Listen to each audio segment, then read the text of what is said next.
നമസ്കാരം. ഗ്രാമി ഉച്ചവാർത്തകളിലേക്ക് ഏവർക്കും സ്വാഗതം. ശാന്തി തീരം മനോഹരമായ കനോലി കനാലിനരികെയുള്ള താന്യം പഞ്ചായത്തിലെ പൊതുശ്മശാനം. പക്ഷേ പേരിലുള്ള ശാന്തത സ്ഥലം കണ്ടാൽ നമുക്കുണ്ടാകില്ല. പ്രിയപ്പെട്ടവരുടെ സംസ്കാര ചടങ്ങുകൾക്കായി എത്തുന്നവരുടെ പ്രയാസം ഇരട്ടിയാകും ഈ പരിസരത്ത് വന്നാൽ. സമീപത്തുള്ള പ്ലാസ്റ്റിക് മാലിന്യ സംസ്കരണ കേന്ദ്രത്തിൽ നിന്ന് പുറംതള്ളുന്ന മാലിന്യമാണ് ചുറ്റിലും. അതിൽ പലതും തരം തിരിച്ചതിനു ശേഷം അവശേഷിച്ചവയാണ്. അതിൽ ചെരുപ്പും കവറും കുപ്പിയും ഉൾപ്പെടെ സകലതുമുണ്ട്. അസഹ്യമായ ദുർഗന്ധവുമാണ്. പ്ലാസ്റ്റിക്കുകൾ കയറ്റിപ്പോകുന്നുണ്ടെങ്കിലും ഉപയോഗശൂന്യമായവയാണ് പരിസരത്ത് മാസങ്ങളായി കുന്നുകൂടി കിടക്കുന്നത്. കൂടാതെ തരം തിരിച്ച പ്ലാസ്റ്റിക്കുകൾ ചാക്കിലാക്കി ശ്മശാനത്തിൻ്റെ മതിൽക്കെട്ടിനകത്ത് സൂക്ഷിച്ചിട്ടുമുണ്ട്. ഇതെല്ലാം കൂടി കാണുമ്പോൾ വിമ്മിഷ്ടമാണ് ഇവിടെ എത്തുന്നവർക്ക്. പൊതുശ്മശാനങ്ങളില്ലാത്ത അന്തിക്കാട്, ചാഴൂർ എന്നിവിടങ്ങളിൽ നിന്നും ഇവിടേക്ക് മൃതദേഹങ്ങൾ എത്താറുണ്ട്. പുഴയോരത്തായതിനാൽ സുരക്ഷിതമായ കുളിക്കട ഉണ്ടായതിനാൽ മതപരമായ ചടങ്ങുകൾ ചെയ്യാനും ഇവിടെ സൗകര്യമുണ്ട്. സർക്കാർ ഫണ്ട്, ലോകബാങ്ക്, ജില്ലാ പഞ്ചായത്ത് ധനകാര്യ കമ്മീഷൻ ഗ്രാന്റ്, പഞ്ചായത്ത് വിഹിതം എന്നിവയടക്കം 1 കോടിയോളം രൂപ ചെലവഴിച്ചാണ് വാതക ശ്മശാനം നിർമ്മിച്ചത്. 2018 പ്രളയത്തിൽ വലിയ നാശനഷ്ടം സംഭവിച്ചിരുന്നു. തുടർന്ന് താന്യം പഞ്ചായത്ത് വലിയ തുക ചെലവഴിച്ചാണ് ശ്മശാനം നവീകരിച്ചത്. എന്നാൽ ഇപ്പോൾ പരിപാലനമില്ലാത്തതിനാൽ കെട്ടിടം കാടുകയറി ശോചനീയാവസ്ഥയിലാണ്. അലക്ഷ്യമായിട്ടിരിക്കുന്ന പ്ലാസ്റ്റിക് മാലിന്യം കനോലി കനാലിലേക്ക് പടരുന്നത് വലിയ പാരിസ്ഥിതിക പ്രശ്നവുമുണ്ടാക്കും. മഴ പെയ്ത് വെള്ളം കയറിയാൽ പ്രതിസന്ധി രൂക്ഷമാകും. ഇവയെല്ലാം കുത്തിയുലച്ച് പുഴയിലേക്കും സമീപത്ത് തരിച്ചു കിടക്കുന്ന ഏക്കർ കണക്കിന് പാടത്തേക്കും വ്യാപിക്കും. കന്നുകാലികൾക്കും മത്സ്യസമ്പത്തിനും ഭീഷണിയാകും. വേനൽ കടുത്തതോടെ പ്ലാസ്റ്റിക് കൂമ്പാരത്തിന് തീപിടിക്കുമെന്ന ആശങ്കയും പരിസരത്തുള്ളവർക്കുണ്ട്.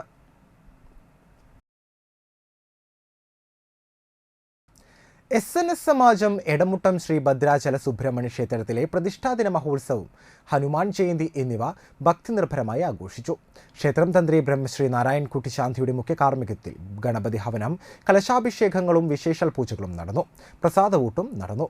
വൈകിട്ട് ഹനുമാൻ ദേവന് വിശേഷാൽ പൂജകളും ഭക്തർ കദളിക്കുലകളും സമർപ്പിച്ചു.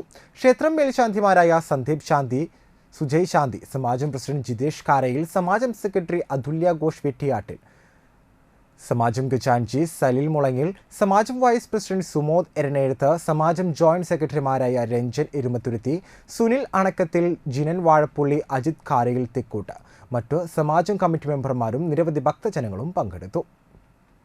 UDF അന്തിക്കാട് പഞ്ചായത്ത് കമ്മിറ്റിയുടെ നേതൃത്വത്തിൽ റാലിയും പൊതുസമ്മേളനവും നടത്തി.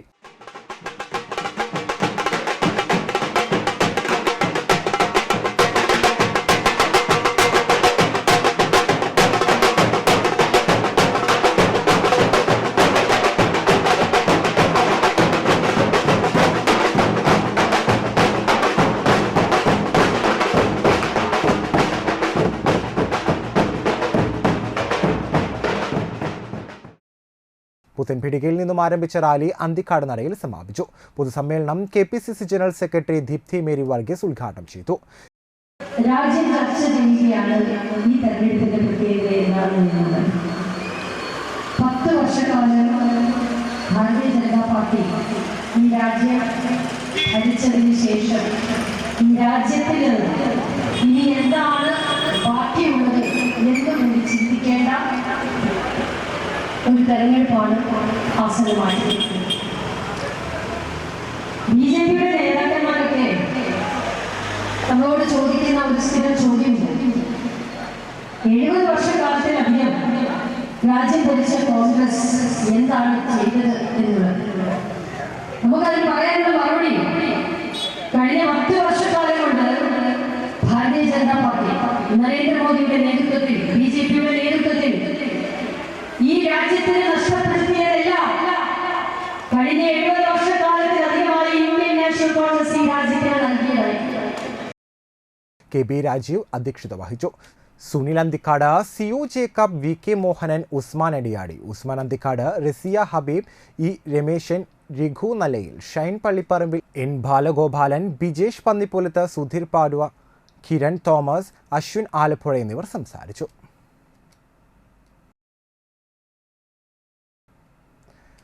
അവശ്യ സർവീസ് ജീവനക്കാരുടെ വോട്ടിംഗ് പൂർത്തിയായി.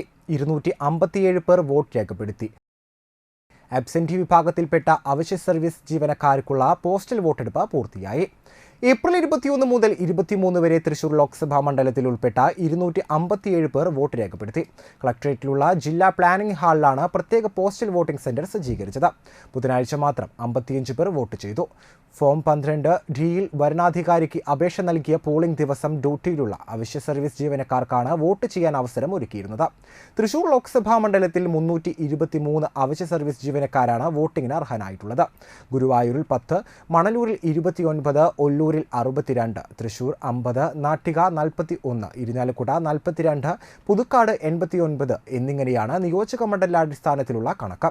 സംസ്ഥാനത്ത് പോലീസ്, അഗ്നിരക്ഷാസേന, ജയിൽ, എക്സൈസ്, മിൽമ, ഇലക്ട്രിസിറ്റി, ജല അതോറിറ്റി, KSRTC, ട്രഷറി, ആരോഗ്യ സർവീസ്, വനം, all India radio, Doordarshan, BSNL, railway, post and telegraph, മാധ്യമപ്രവർത്തകർ, കൊച്ചി മെട്രോ റെയിൽ ലിമിറ്റഡ് എന്നിവയെയാണ് കേന്ദ്ര തെരഞ്ഞെടുപ്പ് കമ്മീഷൻ അവശ്യ സർവീസിൽ ഉൾപ്പെടുത്തിയിരിക്കുന്നത്. ഹോം വോട്ടിംഗ് പൂർത്തിയായി. തൃശൂർ ജില്ലയിൽ 95.01% പോളിംഗ്. പൊതുതെരഞ്ഞെടുപ്പിൽ ഭിന്നശേഷിക്കാർ, 85 വയസ്സിന് മുകളിലുള്ള മുതിർന്ന പൗരന്മാർ എന്നീ വിഭാഗത്തിൽ ഉൾപ്പെടുന്ന ആബ്സെന്റി വോട്ടർമാർക്കായുള്ള ഹോം വോട്ടിംഗ് ജില്ലയിൽ പൂർത്തിയായി. 95.03% പോളിംഗ് രേഖപ്പെടുത്തിയതായി ജില്ലാ തെരഞ്ഞെടുപ്പ് വിഭാഗം അധികൃതർ അറിയിച്ചു. ജില്ലയിൽ 18,495 പേരിൽ 17,572 പേരാണ് വീട്ടിൽ വോട്ട് സംവിധാനത്തിലൂടെ സമ്മതിദാനാവകാശം വിനിയോഗിച്ചത്. തൃശൂർ ജില്ലയിൽ 2319 പോളിംഗ് ബൂത്തുകൾ. ലോക്സഭാ തെരഞ്ഞെടുപ്പിന് ജില്ലയിൽ 1194 പോളിംഗ് ലൊക്കേഷനുകളായി ഉള്ളത് 2319 പോളിംഗ് ബൂത്തുകൾ.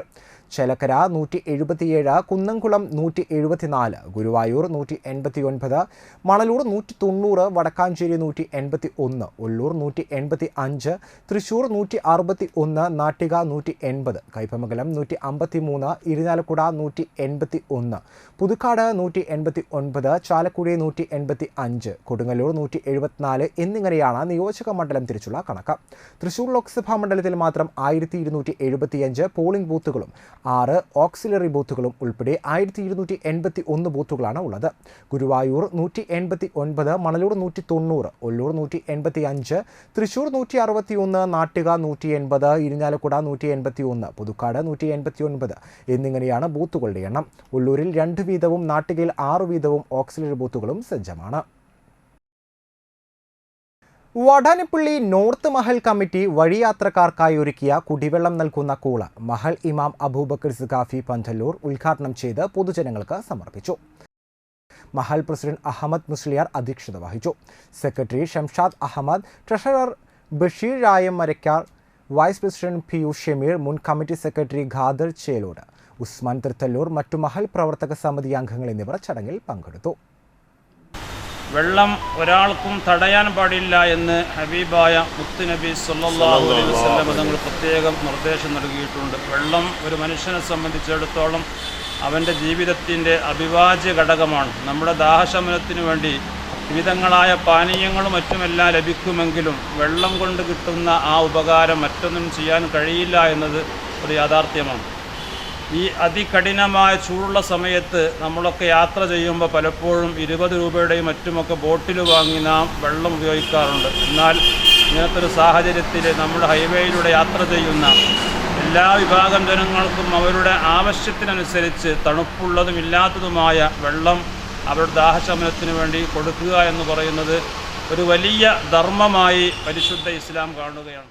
നാട്ടിക ബീച്ച് വളപ്പിൽ പരേതനായ ഭാസ്കരൻ മകം ബിജി നിര്യാതനായി. 44 വയസ്സായിരുന്നു. അമ്മ സാവിത്രി, ഭാര്യ സയന.